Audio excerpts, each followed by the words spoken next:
Nico Timmermans is hut on het train voor de marathon van Parijs.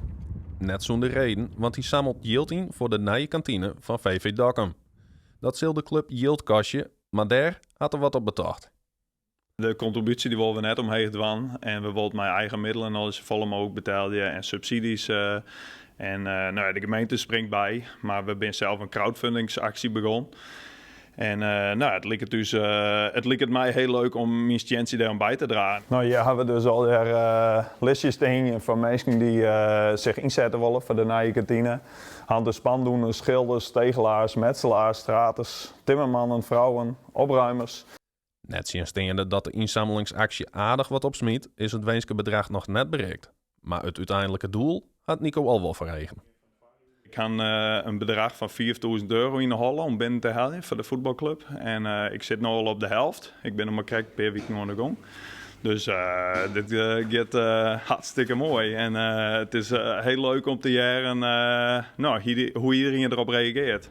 Nico is op het stuit druk dwaande om kilometers te mijten, want een goede tarrieding is nodig. Of er op zo'n april de eindstreek hel je zil, daar zit er netto in. Juster ik nog 31 kilometer rond. Dus daar ben ik heel erg content mee. De kilometers ga ik nog wel aardig in de been. En ik ik train 3 of 4 keer in de week. Waaronder sowieso mensen in een duurloop. En als ik zie hoe makkelijk en hoe goed dat gaat, dan zit ik er net zo bad door in. Ik denk dat het zo wel goed komt. Ik moet alleen een blessurevrij blijven. Dat is de hoofdzaak eigenlijk.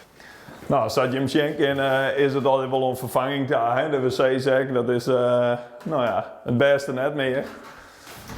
En we hadden de laatste periode we bewust net de volle onhoende gehad. En we zeiden, als er toch een eigen kantine komt, dan is het echt wel prima. Het kost het alleen nog maar geld. Dan kunnen we geld beter besparen voor de nieuwe kantine. Ik heb zelf hele mooie tijden beleefd in deze kantine. En dat gun ik mijn band. Alle leden van de voetbalvereniging ontzettend om daar naar je vriendschap te laten ontstaan, zeg maar.